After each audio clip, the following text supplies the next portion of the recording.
네, 토마토 투자자분의 박준현 운영님 모셨습니다. 안녕하세요. 네, 안녕하십니까. 네, 그럼 지금까지 시장이 좀 보내고 있는 신호를 잡아주시죠. 네, 일단은 올해 저는 개인적으로 가장 기쁜 소식이 지난주에 발표된 미국의 CPI 지표의 서프라이즈한 지표, 그거였다고 좀 판단하고 있는데 그 영향이 현재까지 국내 시장의 훈풍으로 이어지고 있는 게 아닌가 봐야 될 것 같은데요.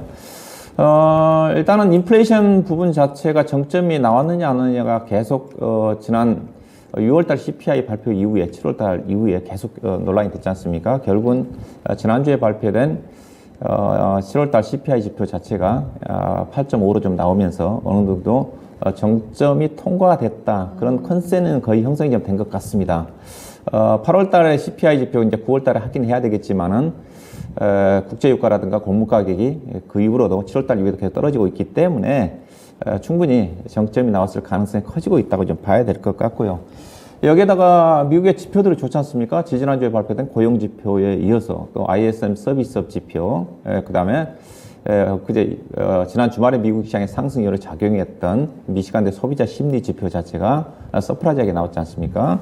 즉 인플레이션 우려감 때문에 금리 인상에 대한 우려감 자체가 조금 완화가 좀 됐고, 그 다음에 경기 침체 논란으로 또 부각되지 않겠는 그 부분도 지표들이 좋게 좀 나오면서 이러한 요인들, 경기 침체 우려감 자체를 불식시키면서 그런 흐름 자체가 안도 랠리가 현재 글로벌 시장의 흐름으로 전개되고 있다고 봐야 될 것 같은데요. 하여튼 주가가 많이 올라왔습니다. 어다 보면 차트를 표를 보시게 되게 되면 대부분 글로벌 국가들이 6월달, 7월달 정도의 저점을 좀 찍었거든요. 대체적으로 보면. 그 시점에서 보면 미국의 나스닥 시장의 저점에서 무려 24.3% 올랐습니다. 그 다음 S&P 500이 18%, 인도라든가, 그 다음 우리나라 코스닥 시장이 약 17% 정도 랭크에 있죠. 반면에 이제 오른쪽으로 본다 하더라면 대만이라든가 코스피 지수가 상대적으로 10%대에서 초반대에서 머물러 있지만은 전체적으로 베어마켓 랠리라고 한다면 제가 시장 컨셉 자체가 대체적으로 저점에서 10% 정도 반등 내지는 15% 정도 많게는 베어마켓 랠리라고 하지 않습니까? 근데 나스닥이라든가 S&P 500, 인도라든가 코스닥 시장 같은 경우는 이미 베어마켓 랠리 이상의 안도 랠리에 진입해 있는 게 아닌가 진단을 내릴 정도로 상당히 강세의 흐름이 전개되고 있다고 봐야 될 것 같은데요. 일단은 미국 시장의 나스닥 시장의 좀 차트를 좀 보시게 되게 되면 나스닥 시장의 차트가 지금 맨 검은 선 자체가 200일동 평균선이거든요. 200일동 평균선, 그 다음에 약간 노란색의 계통 자체가 120일동 평균선인데 120일동 평균선을 돌파한 지가 훨씬 됐습니다. 일반적으로 우리가 이제 경기선이라고 얘기할 때가 120일동 평균선을 중장기 이동 평균선이라고 했지 않습니까? 즉, 120일동선을 돌파를 하게 되면 중장기 상승 추세 진입 가능성까지 논의가 될 정도거든요. 다우존스 같은 경우는 이미 200일 이동 평균선을 돌파를 한 상태입니다. 그만큼 시장 자체가 강한 흐름이 예상보다 강하게 전개되고 있다. 그래서 글로벌 시장 자체는 베어마켓 랠리에서 벗어나서 시장 자체가 안도 랠리로 중장기적인 상승 추세 진입 가능성이까지 고조가 좀 되고 있다. 아직은 논란이 있지만은 그런 흐름이 현재 시장의 흐름이라고 좀 봐야 될 것 같고요. 향후의 시장을 좀 어떻게 좀 봐야 되느냐? 향후의 이제 변수를 좀 봐야 될 것 같은데, 일단은 당장의 큰 매크로 시장에 주식시장에 미칠 수 있는 변수는 제가 보기에는 없어 보입니다. 일단은 이달에 내일 7월달 FOMC 의사록 공개를 앞두고 있는 시점이지만은 내일 FOMC 의사록 자체는 별로 중요하지 않을 겁니다. 왜냐면 그 이후에 미국의 소비자 물가 지표 자체가 서프라이즈하게 나왔기 때문에 연준 의원들의 그런 내용 자체가 반영되지 않았기 때문에 별로 중요할 것 같지는 않고요. 그 다음에 8월 23, 4일인가요? 잭슨홀 미팅이 있는데 이것도 별로 주목하지 못할 거예요.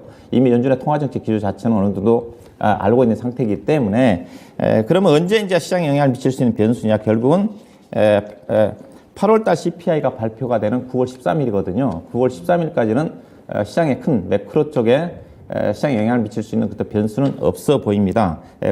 그래서 개인적으로는 9월 13일 CPI 발표 전, 특히 이제 우리나라 시장 같은 경우는 추석 연휴가 9월 9일인가요? 앞두고 있는 시점이기 때문에 국내 시장으로 따지면 9월 초 정도까지는 어느 정도 글로벌 시장도 그렇고 특별한 변수가 없기 때문에 어느 정도 안도 랠리가 진행되지 않겠는가, 그렇게 좀 봐야 될 것 같고요. 그렇지만 약간 좀 우려되는 부분들은 있지요. 인플레이션이 최근에 완화되는 지표에도 불구하고 일부 연준 위원들의 통화정책 기조 자체는 별로 변한 것 같지는 않거든요. 물론 9월 달에 이제 금리 인상 가능성이 75pp 금리 인상 쪽에서 50pp 인상 쪽으로 약간 후퇴하긴 했지만은 올해 연말에 예상하고 있는 연준의 기준금리인 3.4에서 3.5 정도는 어느 정도 컨센 자체가 유지가 되고 있는 것 같거든요. 그래도 일부 인플레이션 완화적인 지표 발표에도 불구하고 일부 시카고 대표적으로 에반스 연 총재 같은 경우는 네. 연말까지 4% 정도, 내년도까지 4% 정도까지 금리를 인상을 해야 된다. 그런 쪽을 고수를 하고 있는 쪽이거든요. 이런 어떤 부분들이 약간의 또 부담으로 작용하고 있는 게 아닌가 진짜 봐야 될 것 같고요. 그래서 결론은 안도 랠리는 이어지겠지만은 최근에 주가가 앞서 얘기했다시피 나스닥 시장이 무려 24% 정도까지 올라왔고 여전히 기술적 지표 산업 이격이 지금 과열이거든요. 105 이상 넘어섰기 때문에 상승 피로감으로 인해서 제한적인 기간 조정을 통해서 그래서 어젯밤 간밤에 미국 시장 나스닥 시장 같은 경우가 소폭 조정이 나왔지 않습니까? 조정을 통해서 제한적인 안도 랠리는 좀 더 9월 CPI 발표 전까지는 진행되지 않겠는가. 일단 이제 그렇게 좀 예상해 볼 수가 있을 것 같고요. 이제 국내 증시를 본다 한다면 국내 증시는 여전히 앞서 얘기했다시피 베어마켓 랠리입니다. 왜냐하면 특히 코스피 시장을 본다 한다면 11% 정도밖에 상승을 못하고 있지 않습니까? 네. 상당히 많이 부진하죠. 그 다음에 국내 시장 자체도 이제 2,500포인트를 회복함에 따라가지고 낙폭 과대 반등이 좀 마무리가 좀 되면서 대체적으로 현재 시장 자체가 전일 같은 경우도 시장 자체가 상당히 무기력하게 끝났지 않습니까? 즉 산무장세에 진입한 게 아닌가. 일단 수급의 주체도 없고 외국인 매수 규모가 많이 줄어들었거든요. 그다음에 주도주가 없는 상태지 않습니까? 그리고 또 모멘텀도 없는 그러다 보니까 부진한 흐름이 점진되고 있는 쪽이라 좀 봐야 될 것 같은데요.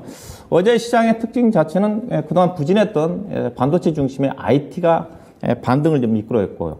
그다음에 이제 경기 민감주라든가 그동안 시장을 상대적으로 주도를 했던 성장주들이 돈반 약세를 보였거든요. 이런 경우가 쉽지 않았던 것 같은데 결국은 시장 자체가 경기 민감주라든가 성장주가 부진했던 것 자체는 결국 경기 민감주가 수남이라든가 올라갈 시점 자체 중국 경제 지표 부진의 영향을 받은 것 같습니다.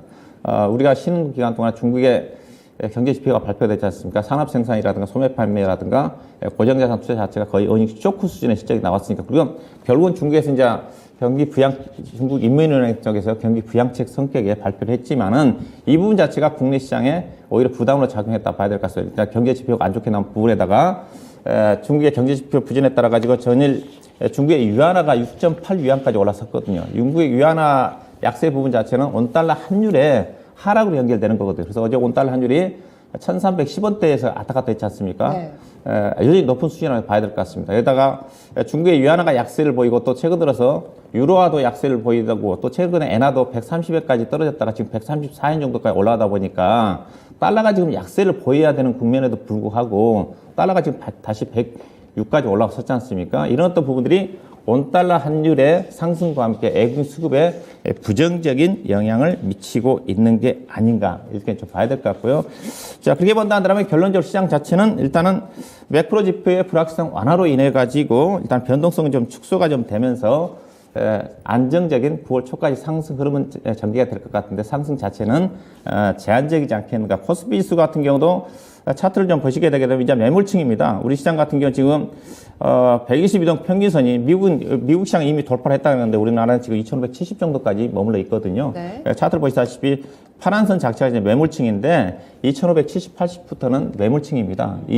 여기를 돌파를 하기 위해서는 모멘텀이 있어야 되고 또 수급의 주체가 있어야 되는데 앞서 얘기했다시피 수급의 주체인 외국인 투자가들이 환율 상승에 따른 부담 때문에 강세 부분 때문에 최근에 외국인 수급 자체는 제가 보기에는 쇼커버링 성격이 상당히 강했거든요. 어느 정도 쇼커버링 들어오면서 외국인 투자가들도 전일 삼성전자를 매수했음에도 불구하고 전일 외국인 투자가들이 코스피 시장에서 매수를 안 했거든요. 이런 또 부분들이 국내 시장에 안정적 흐름이 전개되겠지만은 지지부진한 국면 쪽에서 종목별 상승 움직임이 전개되지 않겠는가 일단 그렇게 봐야 될 것 같습니다. 네, 그러면은요. 예. 오늘 장에서 놓쳐서는 안 될 시그널은 어떤 게 있을까요? 예, 일단은 시장은 단기적으로 국내 시장 자체는 속도 조절입니다. 미국 시장도 마찬가지고요. 나스닥 시장도요. 근데 가격 조정은 당장은 없을 것 같아요. 일단 기간적 성격을 통해 가지고 이격을 완화하는 구간이 전개되지 않겠는가. 오늘 국내 시장 자체는 뭐 혼조권 장세 쪽에서 종목별 흐름을 예상해 볼 수가 있을 것 같고요.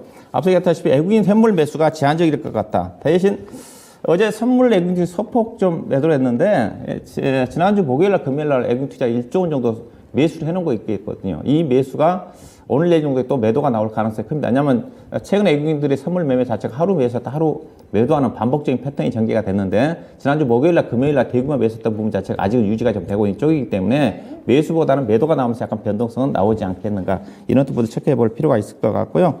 일단은 여전히 가치주의 순환매 대응과 실적 성장주 중심의 차별적인 종목 장세가 전개되지 않겠는가 일단 그렇게 시장 좀 보셔야 될 것 같고요. 그래서 지금은 시장 자체가 행보 구간이기 때문에 수보다는 나무를 봐야 된다. 즉 종목 선택이 중요하다 봐야 될 것 같고요. 그러면 어디 쪽에 봐야 되냐? 일단은 안 좋은 쪽을 좀 봐야 될 것 같아요. 앞서 얘기했다시피 최근에 주가 상승으로 인해 가지고 이제 공매도 물량들이 많이 증가가 됩니다. 어제 공매도 물량이 나왔던 종목들을 좀 봤더니 대체적으로 실적이 안 좋은 종목들, 낙폭과대 종목들이 반등 나온 종목들 유지거든요. 표를 보시게 되게 되면 크래프톤 같은 경우는 전체 어제 거래대금 중에서 무려 31% 정도가 공매도입니다.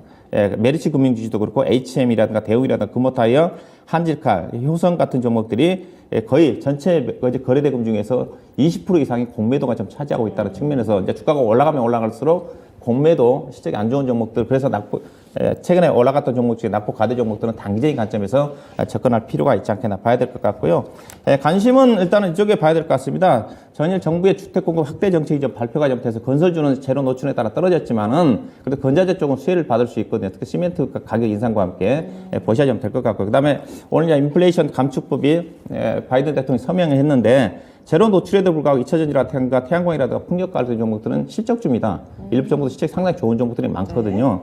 보셔야 될 것 같고요. 그 다음에 오늘 시장 자체는 이제 미국의 ISM 서비스 지표가 좋게 나왔고 소비 심리 지표가 좋게 나온 부분 자체가 결국은 월마트의 실적으로 이어졌다는 측면에서 그동안 우리 국내 시장에 미국의 소비 경기 유축에 따라 가지고 많이 빠졌던 대표적인 OEM 의류기업 쪽에 영업비행이라든가 한세시럽에 대한 종목을 관심 있게 보셔야 될 것 같고요. 갭도 많이 올랐더라고요. 네, 그렇죠. 네. 그 다음에 중요한 것 자체는 이제 어제 2분기 실적 발표가 다 마무리가 됐고 다 분기, 반기 보고서 형식으로 다 발표가 됐습니다. 네. 그래서 어제 실적이 노출된 종목들은 대부분 다 중소형 종목들인데 그들 종목들이 오늘 주가에 반영될 것 같은데 그들 관련 종목들 제가 어제 매매 정보 실적 호전 관심 종목 중에서 어제 발표된 종목 중에서 관심 종목을 좀 추려 봤는데요.